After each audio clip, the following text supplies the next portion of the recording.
பிறப்புல இருந்து இதில் தான் கேட்டுக்கொண்டு வராங்க. அவங்க வீட்டில் இருந்து ப்ராக்டிஸ் பண்ணுறதுலேயே கேட்டுக்கொண்டு வராங்க. 1 2 3 4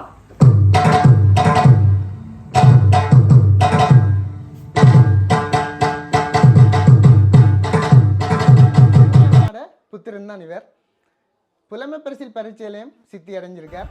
அதே நேரம் பெரியப்பா பாலமுருகன் அண்ணா ஐயா. பெரியப்பா ஒரு மாபெரும் கலைஞன் பாலமுருகன் அண்ணா. அவரை பற்றி ஒரு வார்த்தைகள். அவர் தெரியாத ஆக்கள்ட இல்லை. சூப்பர்.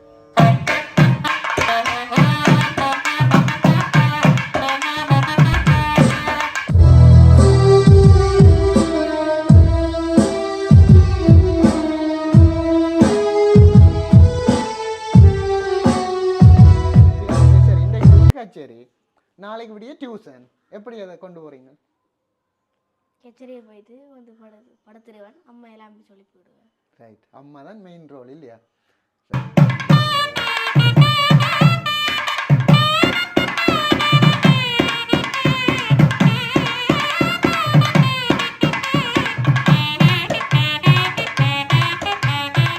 சொந்தங்கள் அனைவருக்கும் அன்பு கலந்த வணக்கங்கள். இன்றைக்கு நான் நிற்கிறது ஒரு இளம் கலைஞர் ஒரு ஆளை மீட் பண்ணுறதுக்காக வெயிட் பண்ணி கொண்டிருக்கிறேன். அவர் யார் என்று சொன்னால், ஈழத்தில் நாதஸ்வரம் தவில் இசை என்று சொன்னால் ஈழத்தில் மட்டுமில்லை உலகெங்கிலும், முக்கியமாக இந்தியாவில் கூட அவர்களை கூப்பிட்டு கௌரவித்திருக்கிறார்கள். ஈழநல்லூர் பாலமுருகன் அண்ணா, அதே மாதிரி செந்தில் அண்ணான்னு சொன்னால் தெரியாதாக்கள் இருக்காது. நான் இன்றைக்கு கதைக்க போகிற ஆள் வந்து யாருன்னு சொன்னால், தவில் மேதை என்று தான் அவர் சொல்லணும். மிகவும் அடக்கமான ஒரு கலைஞர். அவற்றை புத்திரன். அவர் வந்து புலமை பரிசில் பரீட்சையிலையும் வந்து கிட்டடியில் வந்த பெறுவர் அடிப்படையில் சித்தி அடைஞ்சவர். அதே நேரம் அவர் ஒரு சகலகலா வல்லவன். அதாவது கலைத்துறையாக இருக்கட்டும் சரி, கல்வியாக இருக்கட்டும் சரி, ஓவியங்கிறதாக இருக்கட்டும் சரி, வாத்தியங்களை வாசிக்கிறதா இருக்கட்டும் சரி, அவற்றை திறமை வந்து எப்படி பிளட்டில் இருக்கும் தானே. அவரை ஒரு நேர்காணல் செய்து இளமாக்களுக்கு மோட்டிவேட் பண்ணுறதுக்காக இந்த காணொலியை பதிவு செய்கிறதுக்காக நான் வந்து நிற்கிறேன்.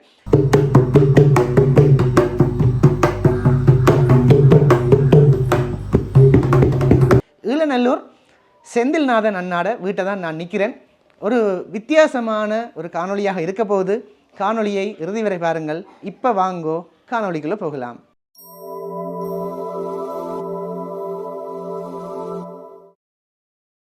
ஈழத்தில் இருக்கக்கூடிய கலைஞர்கள் வந்து சின்ன வயதிலேயே அவர்களோட திறமை ஆரம்பிக்கப்பட்டிரும். ஆனால் இப்போ இருக்கிற சமூக ஊடகங்கள் காரணமாக அவர்களை வந்து வெளிக்கொண்டு வாரதுக்கு வந்து நிறைய வாய்ப்புகள் இருக்குது. ஆனால் சிலர் வந்து அதுலேயும் எக்ஸ்ட்ரா ஆர்டினரியாக இருப்பார்கள். எங்களோட நாடு கடந்து வெளிநாடுகள்லையும் போய் அந்த கலைத்துறையில் பெரிய சாதனைகளை புரிகிறாக்களாக இருப்பினும், அதோடு சேர்த்து படிப்பிலையும் சாதித்த ஒரு இளம் கலைஞரை தான் நான் இன்றைக்கு உங்களுக்கு அறிமுகப்படுத்த போகிறேன்.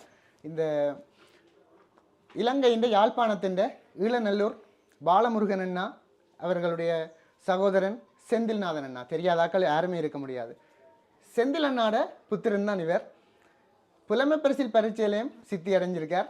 அதே நேரம் அவர் ஒரு மிகச்சிறந்த, அவற்றை வயதுக்கு ஒரு மிகச்சிறந்த தவில் வித்துவான். அவரை இந்த என்னுடைய யூடியூப் தளம் சார்பாக இந்த உலகம் எல்லாம் காட்டுறதில் எனக்கு பெருமையாக இருக்குது. என்னென்னு சொன்னால், அவர்கள் ஏற்கனவே பிரபலமானவர்கள். வணக்கம் குட்டி தலைவர். சத்தமாக சொல்லணும். வணக்கம். வணக்கம். ரைட்.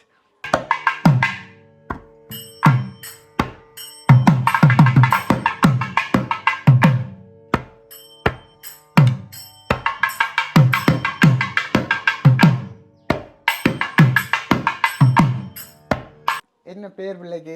பிருத்விகன். பிருத்விகன். எங்கே படிக்கிறீங்க? செயின்ட் ஜோன்ஸில் படிக்கிறீங்க. நானும் அங்கே தான் படித்தேன். ரைட். செயின்ட் ஜோன்ஸ்ண்டா பொதுவாக ஒரு வித்தியாசம் இருக்கும். என்ன வித்தியாசம் நினைக்கிறீங்க?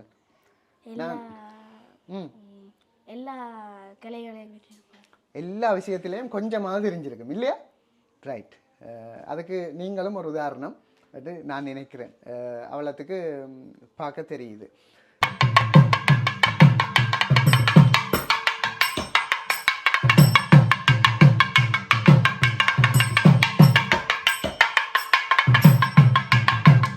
முதலாவதாக கேட்போம், வந்த விஷயத்துக்கே வருவோம். ஸ்காலர்ஷிப் ரிசல்ட் வந்தது. நான் அப்போ தான் பார்த்தேன், நிறைய பேர் உங்களோட படத்தை போட்டு எல்லாருமே ஷேர் பண்ணுவேன். ஒரு ஆயிரக்கணக்கான ஆட்கள் வரும். அப்போ நான் உடனே செந்திலண்ணாக்கு எடுத்து வாழ்த்தி போட்டு இவரை நான் ஒரு இன்டர்வியூ பண்ணணும், எனக்கு ஒரு சான்ஸ் தாங்கன்னு உடனே புக் பண்ணிட்டேன். உங்களுக்கு தெரியுமோ தெரியாது, எப்படி சந்தோஷமா இருந்தது? அவ்வளவு சந்தோஷம் இல்லை, மார்க் குறைவு தான். குறைவுன்றதால அவ்வளோ சந்தோஷம் இல்லை, ஆனால் சந்தோஷமாக இருந்தது. ரைட். நேரடியாக கேட்டால் உங்களோட நிறைய தவில் கச்சேரியெல்லாம் நான் பார்த்துருக்குறேன். உங்களை நிறைய பேர் பாராட்டி இருந்தது, அதெல்லாம் தெரியுமா உங்களுக்கு? தெரியாத வரைக்கும் நல்ல, ஏனென்றா ஃபோனை பார்த்தா படிப்பு நடக்காது. பட் உங்களுக்கு அப்படி ஒரு பக்கம் இருக்குன்றதை நானும் சொல்கிறேன். ரைட். யார் உங்களுக்கு ரோல் மாடல் என்று எடுக்கலாம்? என் அப்பா தான். அப்பா தான் சொல்லலாம், பேரை சொல்லலாம். அவருக்கு எப்படி நிக் நேம் என்னென்னு கூப்பிட்றது? நீங்கள் வீட்டை டேடின்னு கூப்பிட்றீங்களா?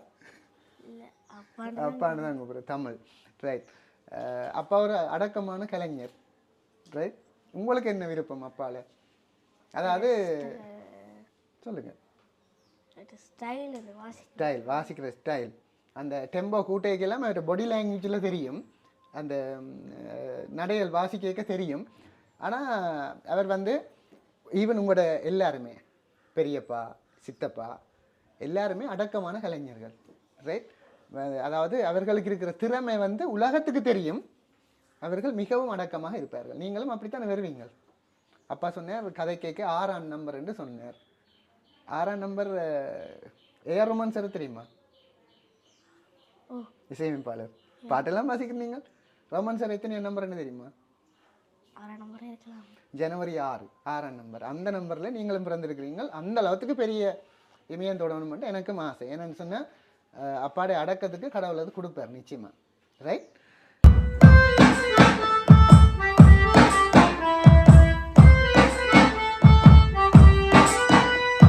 ஓகே, விஷயத்துக்கு வருவோம். உங்களுக்கு எல்லாம் யார் யாரெல்லாம் கல்வி நடவடிக்கைகளுக்கு கூட கைட் பண்ணினது, வழிகாட்டினது? அம்மா. அம்மா. ரைட். கட்டாயம். அப்பா? அப்பாவும் வழிகாட்டினது. யார் டீச்சர்? தெரிஞ்ச டீச்சர் நிறைய பேர் இருக்காங்க. ரைட். நைஸ். ஒரு ஆள் சொன்னால் வைக்க மேலே கஷ்டமாக இருக்குது, நிறைய பேர் அது ஹெல்ப் பண்ணுவேன் உங்களுக்கு இல்லையா? ரைட். நான் கேட்க வர விஷயம் உங்கள்கிட்ட மெயினாக வந்தது வந்து நீங்கள் எடுத்த புலமை பரிசில் சித்தி என்றதை விட ஒரு ஆல்ரவுண்டராக இருக்கிறதால. ஆல்ரவுண்டர் இந்த கிரிக்கெட்டில் தெரியும் தானே, பேட்டிங் ஃபீல்டிங் பவுலிங் எல்லாம் செய்வீங்க. செஞ்சோன்னு சொன்னால் தெரியும். கிரிக்கெட்டும் இருக்குது, டீம்லேயும் இருக்கா? டீம்லேயும் இருந்தேன் நீங்கள். பிறகு என்ன நல்ல பேட்ஸ்மேன் என்ன? அப்போ சொல்கிறார். அப்போ பிக் மேட்ச் விளையாடணும், அதுவும் ஒரு ஆசை. பிக் மேட்ச் டீமில் எல்லா துறையிலையும் நீங்கள் நல்லா வரணும்ன்றது என்னுடைய ஆசை. கேட்க வந்தது ஒரு சகல திறமையிலையும் வச்சிருக்கிறது கரைச்சல். ஏன் கரைச்சல் நினைக்கிறீங்க? நேரம் பிரச்சனை. நீங்கள் இரவு கச்சேரி வாசிச்சுட்டு விடிய படிக்க வேண்டி இருக்கும், டியூஷன் போக வேண்டி இருக்கும். அது என்ன மாதிரி நீங்கள் மேனேஜ் பண்ணுறீங்க? கஷ்டம்தான். எப்படி செய்கிறீங்க? என்ன செய்கிறீங்க? சும்மா சொல்லுங்க. அப்போ கச்சேரி வந்தால் என்ன என்ன மாதிரி? இரவு சரி, இன்றைக்கு இரவுக்கு கச்சேரி, நாளைக்கு விடிய டியூஷன், எப்படி அதை கொண்டு போகிறீங்க? கச்சேரியை போயிட்டு வந்து படத்துருவேன், அம்மா எல்லாமே சொல்லி போயிடுவேன். ரைட். அம்மா தான் மெயின் ரோல் இல்லையா? ரைட். எந்த ஒரு கலைஞனுக்கும் அதுக்கு பின்னாலே ஒரு பொம்பளையால் இருப்பா. ரைட். இப்போ இளையராஜா சார் தெரியும் தானே, நிறைய பாட்டுகள் எல்லாம் வாசிச்சிருப்பீங்க. அவர் அவ்வளவு பாட்டுகள் எல்லாம் கம்போஸ் பண்ணுறதுக்கு யார் அந்த ஸ்பேஸை கொடுத்தது, அந்த இடைவெளியை? அவர்கிட்ட அம்மா. அடுத்து அவர் வைஃப். ஏன் அவருக்கு பிள்ளைகள் இருந்தது, 3-4 பேர் இருந்தது. அவையில் எல்லாரையும் படிக்க வச்சு தண்டு அவரை அந்த எல்லாத்துக்கு ஃப்ரீயாக விட்டது யார்? வீட்டு அலுவலர்களை பார்த்துக்கொண்டு அவர்கிட்ட. அது உண்மைதான். அதே மாதிரி உங்களுக்கு யார் ஹெல்ப் பண்ணது? அம்மா. எல்லாம் வச்சு எழுப்பி விடுவா. ரைட். இப்போ நாங்கள் ஒரு கலைஞனோட கதைக்கிறது வந்து எங்களுக்கு அது ஒரு நாட் நைஸ். ஸோ உங்கள்ட்ட இருக்கிற திறமைகளை நான் இந்த உலகத்துக்கு காட்டணும்னு நினைக்கிறேன். நீங்கள் ஒரு ஓவியம் தானே முதலாவதா, ஒரு தவில் வித்துவான்ன்றதை தவிர நீங்கள் கீறின ஓவியங்கள் கொஞ்சத்தை பார்ப்போம். இப்போ தம்பி வந்து ஒரு சிறந்த ஓவியரும் கூட. அவருக்கு இருந்த படங்களை பார்க்கலாம். பிருத்வி மை ப்ரோ, அண்ணா வகிர்னதா? எப்போ இருந்தீங்களா? இது ஒரு வருஷம் 2 மாதம் இருக்கு. 2 மாதம். வேற படம்?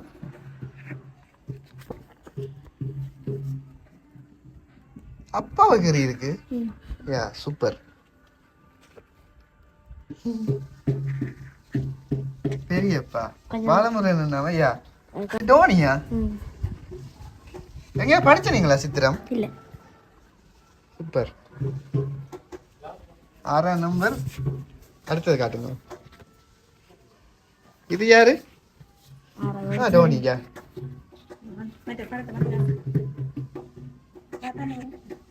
ஓகே, அடுத்து எடுங்க.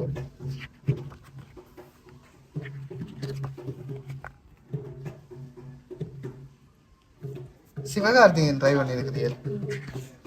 டேஸ்ட் கார்டு இருக்கீங்க.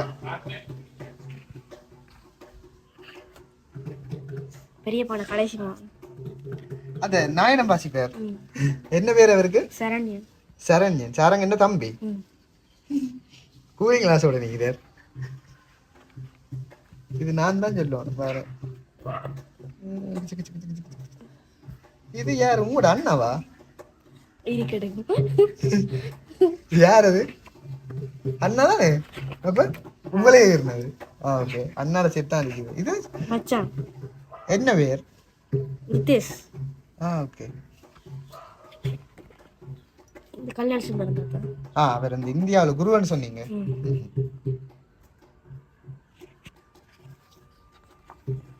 விஜய்.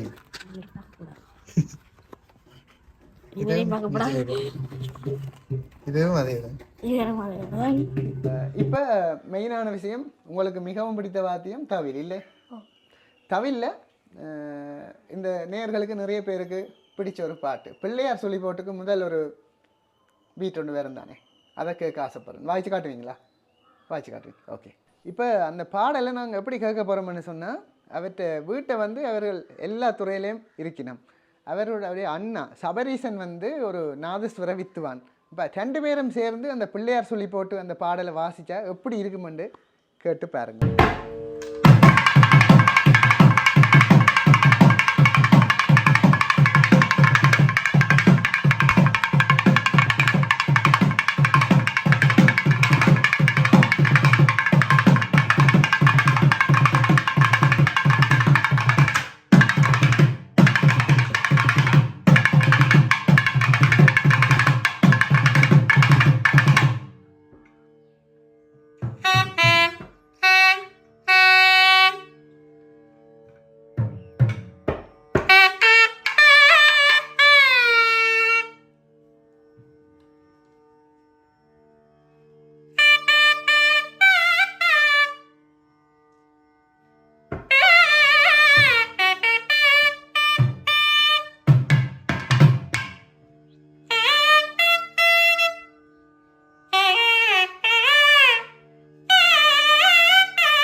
அவர்களுடைய பெற்றார் முக்கியமாக செந்தில் அண்ணாவை கேட்க போகிறேன். ஈழநல்லூர் செந்தில் அண்ணாவை கேட்க போகிறேன். அவற்றை பிள்ளைகளின் திறமைகளை பற்றி. பொதுவாக சொல்லுவார்கள் புலிக்கு பிறந்தது பூனை ஆகுமான்னு சொல்லி. எப்போ ஆக்கள் முதலாக அரங்கேற்றம் அல்லது இந்த விஷயத்துக்கு உள்வாங்கப்பட்டது?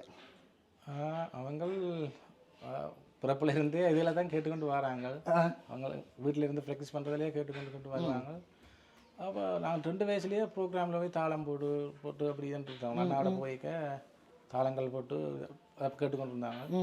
திருப்பி 5 வயசில் முதல்ல கார்னர் இளத்து சிதம்பரத்தில் முதல் அரங்கேற்ற மாதிரி முதல்ல அங்கே தான் வாசிச்சது. அங்கே முதல் வாசிச்சு அங்கே ஒரு ஆள் எம்ஜிஆர் அண்ணாண்டவர்கள் கௌரவம் பண்ணி முதலாவதுலேயே கௌரவம் பண்ணி அதை வாசித்தாங்க. அப்புறம் எங்களோட ப்ரோக்ராம் வர நாளளவில் நான் என்னோட வேறு ஆக்கள் வந்து படிக்க வருவாங்களோ அவங்களுக்கு சொல்லி கொடுத்து அதையும் அவன் கேட்டுக்கொண்டிருப்பான். என்னோட தனியாக கொஞ்சம் படிக்கிறது கஷ்டம். யாரும் வாசிக்கிறத பார்த்து தான் கூட வாசிப்பான். ரைட். ஏதாவது நீங்கள் ப்ரெஷர் பண்ணிக்கிறீங்களா இப்படி இன்னது வாசிக்க வேணும் இப்படி இப்படி தான் ஆண்டு ஒன்றுமே இல்லை? அப்படி நாங்கள் ப்ரோக்ராமில் போய் யார் வரின மார்க் போயினோம்னு அப்படி எங்களுக்கு தெரியாது. யார் இருந்தாலும் கூப்பிட்டு வாசிக்கிறது, யாரோட இருந்தாலும் வாசிக்க விடுறது. ஏன்னா சொல்லி வாசித்தா அது நல்லா இருக்காது. ஏன்னா நாங்கள் இன்றைக்கு ஒரு கச்சேரி போனால் இன்னொரு ஆக்கள் வருவாங்க, அவங்களோட சேர்ந்து வாசிக்க வரும். அதனால் ப்ராக்டிஸ் அது சொல்லி எல்லாம் போய் வாசிக்கிறது தானாகவே அதுக்குள்ளே வந்துட்டு. முக்கியமாக இந்த கல்வி நடவடிக்கைகளோட இந்த கலைன்றதை கொண்டு போகிறதுல யாழ்ப்பாணம் கொஞ்சம் அதில் தளம்பல் வந்து ரொம்ப சிரமம் தான். ரொம்ப சிரமம். அதை எப்படி மேனேஜ் பண்ணினோம் பிள்ளைகள்? அது கஷ்டம்தான். ஆனால் நானும் வைஃபும் கொஞ்சம் நான் ப்ரோக்ராம் போகல அவங்க கூட இருந்து இது படிக்க பண்ணி 2 பேரும் நடந்து கொண்டு இருக்கு. 2மே சமாந்தரமாக கொண்டு போகிறீங்க.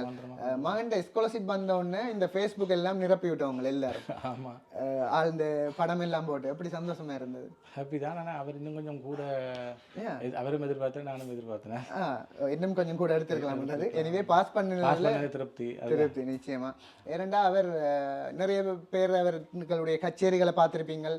சாமஞ்சாம நித்திரம் ஒழிஞ்சு அந்த பிள்ளைகள் வந்து சரியாக வாசிப்பினம். நான் அறிஞ்சு அவ வாசிக்கிற எல்லா கச்சேரியிலும் அவைய கௌரவிக்கிறது. ஏனெண்டா அவைய வயதுக்குள்ள திறமை. அதோட இதை கொண்டு போறது உண்மையாக கரைச்சல் தானே. இதை செய்தது பெருசு சந்தோஷமான விஷயம். அதான் நானும் தேடி வந்தேன். கண்டிப்பா உங்கள்கிட்ட நான் படிக்கிற விஷயம் ஒரு கலைஞனா உங்களோட அமைதி தான். வாழ்த்துக்கள் அண்ணா. பிள்ளைகள் இன்னும் நல்லா இருப்பீங்க. கண்டிப்பா. நன்றி நன்றி நன்றி.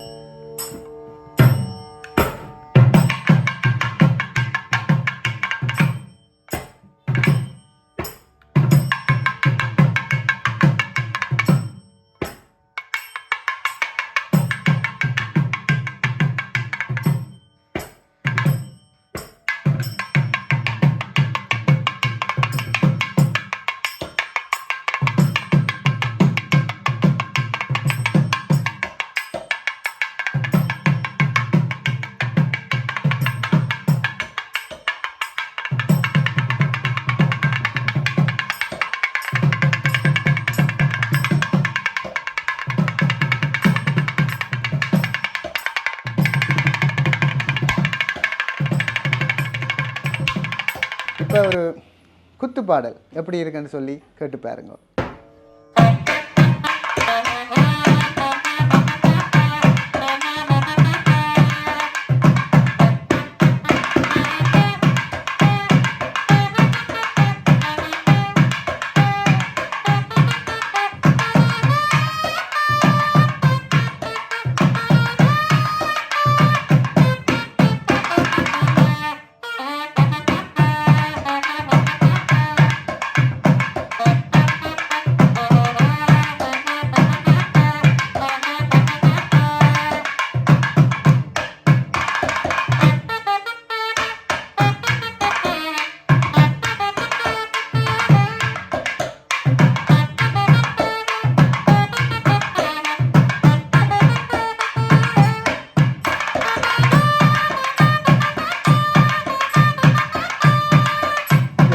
இப்போ உங்களோட கல்வி திறமையும் தெரிஞ்சிட்டது. கலைத்துறை ஏற்கனவே உலகம் எல்லாம் தெரிஞ்ச ஒரு விஷயம். வளர்ந்து வர கலைஞர்களுக்கு சின்ன சின்ன டிப்ஸ் என்று கேட்டால் என்ன சொல்லுவீங்க? அடக்கமாக இருக்கணும். சரி. நல்ல குரு அமையணும். நல்ல குரு. ஓகே.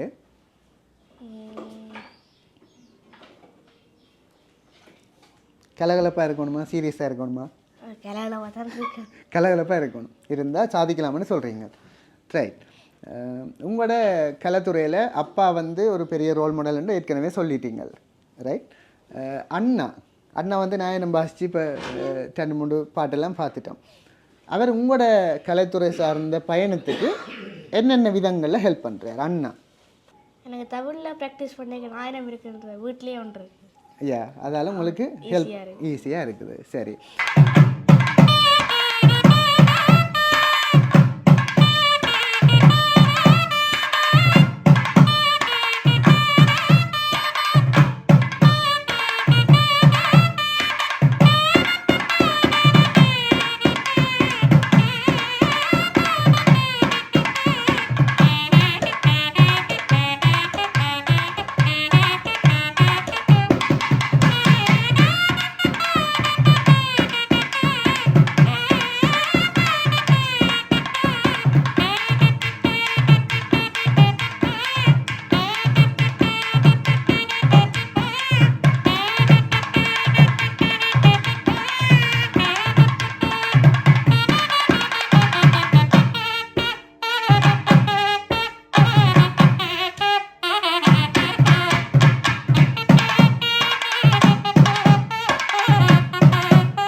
அப்பா தவிர உங்களோட பெரியப்பா ஒரு மாபெரும் கலைஞன் பாலமுருகன் அண்ணா, அவரை பற்றி ஒரு வார்த்தைகள். அவர் தெரியாத ஆக்கள்கிட்ட இல்லை. சூப்பர். தமிழ் தாள வாத்தியங்கள்லாம் வாசிப்பார். நான் வாசிக்கிறதுக்கு அவரும் கொஞ்சம் துணையாக தான் இருந்தது. விட்டுக்கெல்லாம் சொல்லி தருவார். பெரியப்பா உங்களுக்கு சொல்லி தருது. ரைட். இந்த தவில் வாத்தியத்தில் அப்பா தவிர வேறு யாரையாவது இந்த இடத்த ஞாபகப்படுத்த விரும்புகிறீங்களா உங்களோட குருவா? இந்த குருவா இந்தியாவில் கல்யாண சுந்தரம் தாத்தான்னு சொல்லியிருப்பேன். ஓகே. இந்த காவானந்த தாத்தா ஸ்ரீகுமார் எல்லாம் இந்தியாவாது இந்தியாவில் இருக்கிறாங்க. ரைட். அவர்களை நீங்கள் குருவாக ஞாபகப்படுத்துகிறீங்க? முத்துக்குமார சாமி தாத்தா. முத்துக்குமார சாமி தாத்தா. மற்றது அந்த மதுரசங்கரன் சொல்லி பாலசங்கரன். அவள் இங்கேயா இந்தியாவிலையா? இங்கே தான் இருக்கணும் எல்லாரும். ஓகே. இன்னும் நிறைய மேடைகள் ஏற வேணும், நிறைய சாதனைகள் புரிய வேணும் என்று உங்களை வாழ்த்தி கொண்டு, இப்போ உங்களுக்கு மிருதங்கம் ஃபேட்டும் வாசிக்க தெரியும் தானே, அதுன்ற ஒரு சில விஷயங்களை கேட்போம். 1 2 3 4.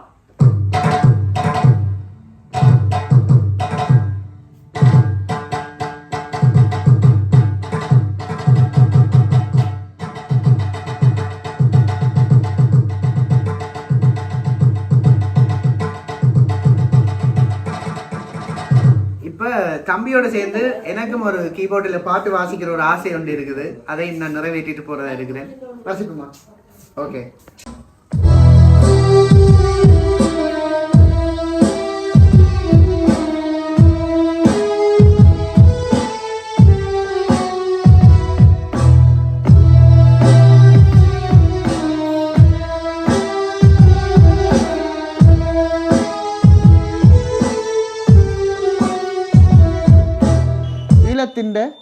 ஒரு மாபெரும் கலைஞன் செந்தில்நாதன் அண்ணாட மகன். அவர் புலமைப்பரிசில் பரீட்சையிலையும் செய்தி செய்து அதே போல் கலைத்துறையிலும் ஒரு பெரிய சாதனைகளை நிகழ்த்தி கொண்டு வரார். அவரையும் நேர்காணல் செய்து அவற்றை வயது குரூப்புக்கு ஒரு மோட்டிவேஷனை ஏற்படுத்தணும் மட்டும் நான் நினைச்சேன். இப்போ இந்த அருமையான நேர்காணலை வழங்கியமைக்காக தம்பிக்கும் செந்தில் அண்ணாவுக்கும் மனமார்ந்த நன்றிகளை கூறிக்கொண்டு இந்த காணொலியை நிறைவு செய்கின்றோம். நன்றி, வணக்கம். நன்றி தம்பி. நன்றி.